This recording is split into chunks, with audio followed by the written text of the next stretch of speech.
hozirgi dars loop sikl o'rganamiz. Misol uchun cos namiz bor. Misol uchun 5 to'rt 1 10 20 7 3. Shunda hammasini qo'shsa 10 20 40 50. Xo'p, mana shuni sikl orqali qo'shadigan qilamiz. Siklni bilasizlar.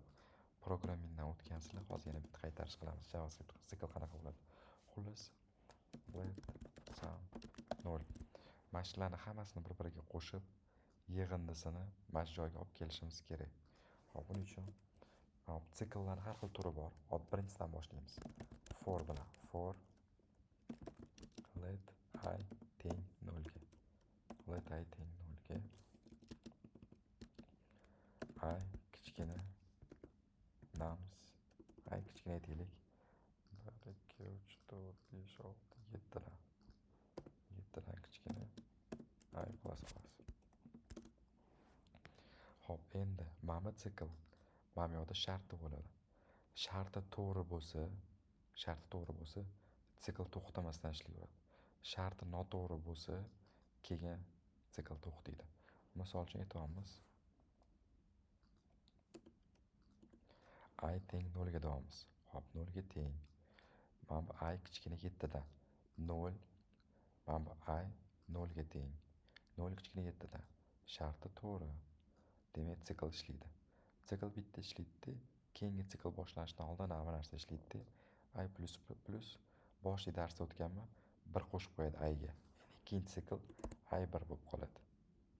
Endi keyin 1 kichkina 7 dan. Mana bu sharti to'g'ri. Sikl yana ishlaydi. Keyingi sikl yana 2 bo'ladi. Oxiri bu ishlayverib bu 7 bo'ladi. 7 kichkina 7 dan noto'g'ri to'xtaydi.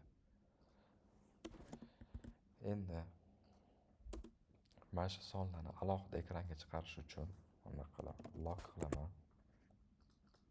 qilaman. Tak, nams deymanda. Misol uchun ichidagi sonlar bor, har bittasining indeksi bor. Mana 5 0 da turibdi. 0 desam, mana 5 chiqarib beradi. 7 marta 5 chiqarib berdi. Chunki sikl 7 marta ishlaydi. Mana 1 marta ishladi. Buni console lock qiladi. Keyin ikkinchi marta ishga tushadi. Ikkinchi marta ishga tushadi, yana buni chiqaradi. Yana 7 marta chiqarib, mana 7 5. Endi mana bu 0 o'rniga I ni qo'ysam, mana I ni qo'yaman. Sikl ishlaydi. I 0 ga teng birinchisida. Birinchi sikl. I kichkina 7 dan. Sharti to'g'ri. Endi mana bu I 0 ga to'g'rimi? Mana bu I o'rnida 0 solib turibdi. Namisi 0 mana 5 beradi. Mana bu 5 chiqadi. Keyin ikkinchi sikl boshlanadi. Mana I plus qilib 0 ga 1 qo'shib beradi. Endi 1 bu. Ikkinchi siklda 1 kichkina 7 dan. Sharti to'g'ri. Endi namisi I degani 1 degani. Namisi 1 da mana bu to'g'ri turibdi. Ikkinchi sikl to'g'ri chiqadi ekranda. Keyin 1, keyin 10, keyin bu. Bo'ldi shu bilan. 5 to'g'ri 1 10 27 3 mana. Hammasi bitta-bittadan chiqadi. Chunki I mana bu har sikl I o'zgaradi. I bu son. Mana bu 0 dan boshlanadi, qo'shilib ketaveradi. Endi misol uchun mana 10 desam, sikl 10 marta ishlaydi. Ko'ryapsizmi? 10 marta ishlaydi. Endi mana buni ichida misol uchun aytaylik 7 marta ishlaydi mana, chunki ichida 7 narsa bor. Mana hammasi chiqadi. Mabodo mana bu yoqqa yana 5 qo'shilsa, mana 2 ta 5i. Ko'rasizlarmi, bu yerda chiqmaydi. Chunki sikl 7 marta ishlaydi. Endi mana bu siklni mana bu listga bog'lab qo'yish uchun nima qilamiz? Nams list. Eski darsga mana bu list haqidagi darsga qaytsanglar, o'sha yerda o'rgatganman. Nams list .length desam, buni uzunligi. Buni mana bu nams length misol uchun uzunligi necha bo'lsa, mana bu o'sha son bo'ladi. Misol uchun hozir 9 bo'ldi. Mana bu 9 turibdi. 9 son turibdi mana shu yerda. Mana bu I 0. 0 kichkina 9dan to'g'ri. Endi ko'rsanglar 5 5 chiqadi. Agar mana bu yoqqa yana 10 sonini qo'shsam, 10 avtomatik sikl mashinga bog'liq ravishda ishlab ketaveradi. Shunaqa. Xo'p, endi mana bunaqa qilsaychi. Mana buni hozir kommentga qo'yib turaylik. Mana bu yerda son chiqishi kerak 1 dan 10 gacha. Uning uchun nima qilamiz? Mana 10 qilsak, console log I qilamiz. Ko'rasan 0 1 2 3 4 9 gacha chiqyapti. Mana buni 11 qilsak, 0 dan 11 gacha, 10 gacha mana chiqyapti. Endi mana shu teskari chiqish uchun, misol uchun mana qarang, 0 bu 11. Keyin console log qiladi. I 0 birinchi siklda. Bu ekranga chiqdi. Ikkinchi sikl boshlanadi. I ga 1 qo'shib beradi. Mana bu 1. Endi sharti to'g'ri. 1 kichkina 11 dan. Mana bu sharti to'g'ri. Keyin bu yoqda 1 chiqadi. Mana bu I 1 bo'ladi-ku. Keyin bu chiqadi. Keyin keyingi sikl boshlanadi. 1 qo'shib beradi bu. I 2 bo'ladi. 2 kichkina 11 dan. To'g'ri sikl ishlayveradi. Shunaqa qilib oxiri 11 bo'lganda, mana bu 11 kichkina 11 to'xtaydi. Endi orqamachasiga ishlash uchun qarang, bunaqa qilamiz. I teng 10 ga deymiz. I teng 10 ga 10 shartni o'zgartiramiz. 10 mana bu 10, to'g'rimi? I teng 10 katta 0 dan, to'g'ri. De I minus qilamiz. Shunda birinchi siklda I 10 katta 0 dan, to'g'ri, 10 chiqadi. Mana bu yoqda 10 chiqadi. Keyin minus 10 dan 1 ayiradi. Plus 1 ayiradi. Plus 1 qo'shsa minus 1 ayiradi. Ayirdi. Mana bu 9 bo'ldi. 9 katta 0 dan. To'g'ri, sharti to'g'ri. I 9i, keyin bu yerda 9 chiqadi. Oxiri mana bu 0 bo'ladi. Mana minus qilib har gal oxir 0 bo'lganda 0 katta 0 dan. Noto'g'ri. Keyin bo'ldi, sikl buziladi, to'xtaydi. Shunda bundoq qilsak 10 9 8 7 6 ko'rasizlarmi, orqaga ketadi. Mana bu sharti to'g'ri bo'lsa, bu ishlayveradi. Xo'p, endi boyagi misolga qaytamiz. Direkt shart to'g'rilaymiz.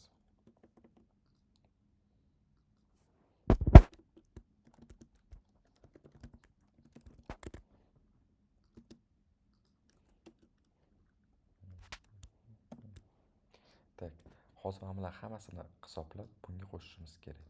Uning uchun uni qilamiz. Let sum teng 0 ga, sum teng plus teng. Menimcha birinchi videolarda ko'rsatganman plus tengga. Nums I ga. Oxirida log sum qilaman. Sum ichini ko'rish uchun.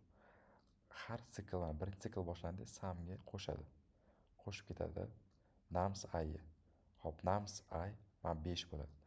0 ga birinchi sikl mana 0 ku, 0 ga 5 ni qo'shadi. Shunda mana bu 5. Birinchi sikl tugadi, ikkinchi sikl boshlanadi. I 1. Endi mana to'g'ri. Nums I bu to'g'ri. Endi mana bu 5 bordi-yu, 5 ga to'g'ri qo'shadi. 9 bo'ladi. Shunaqa qo'shib yig'ib oxirida log qilamiz mana. Bundoq qilsak 70. Ko'rasizlarmi? Hisoblab berdi. Mana bu for loopida. Endi ham o'tib beraman.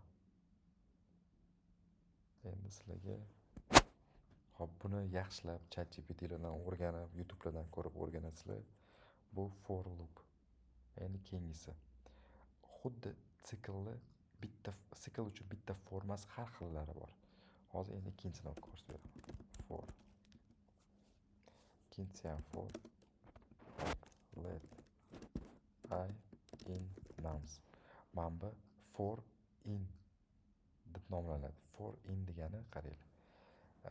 Let I davomimiz o'zgaruvchi ochdik. In nums. Mana bu special keyword, buni o'zgartirib bo'lmaydi. In bo'lishi kerak. Buni oti for in loop. Bundan oldingisi oddiy for loop edi. In nums. Nums mana buni oti. Endi I bor-ku, I nimaligini hozir ko'ramiz. Log qilaman, I qilaman. I borku, mana har bitta sonni indeksi bo'ladi. For inda shunaqa. Mana let I int c, mana bu int special keyword, buni o'zgartirib bo'lmaydi. Names list oti. Nimani sikl qilmoqchi bo'lsak, o'shani otini yozib qo'yamiz. Mana names yozib qo'ydik. Endi bu I, bu ana o'zgaruvchi ismi. Endi qaranglar. Birinchi sikl bu yerdacha I kodda nima turdi? I shart emas. Bu o'zi hisoblaydi. Namesni uzunligini o'zi oladi. Qachon sikl to'xtashni ham o'zi oladi. Shunda I borku, mana for let I in names sikl boshlanadi. Sikl mana ichida nechta narsa bo'lsa, shuncha marta ishlaydi bu sikl. Endi I har ichidagi har bittasini indeksi. Misol uchun, birinchi sikl I 0, ikkinchi sikl I 4, keyin ketaveradi anaqa bo'lib. Hop, mana birinchi sikl boshlandi. Console log I. Ekranga 0 chiqadi, keyin ikkinchi boshlanadi, bu chiqadi. Endi xuddi boyiga общий summani topishimiz kerak. Oldingi for loop bilan qilganimizni mana bilan qilamiz. Endi anaqa qilamiz. Sum plus barobar I, bu har bittasini indeksi. Shunda names I qilsam bu mana bu. Log 70. Xuddi oldingi qilganimizni mana bilan qildik. Sal boshqacharoq. Buni oti for in loop. Bu ham sikl. Oldingisi ham sikl edi. I har bittasini indeksi. Shunda names qo'yamiz. Name list I.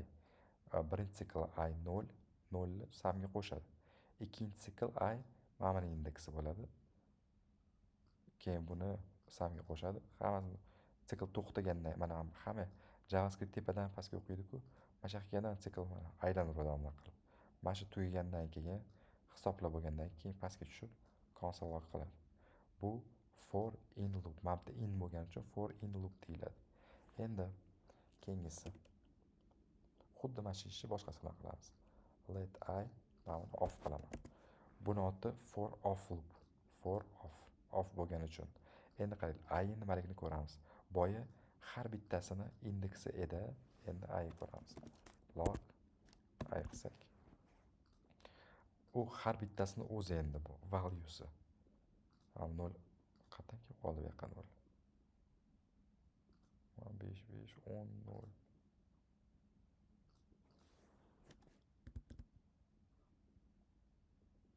Chunki men console log qildim-ku. Xo'p, mana I qarang, for sikl boshlandi. I bu har bittasi. Names mana bu array oti. Bu sikl ham mana shuni nechta narsa bo'lsa, shuncha marta ishlaydi. Birinchi sikl I 5, ikkinchi sikl 4, 1.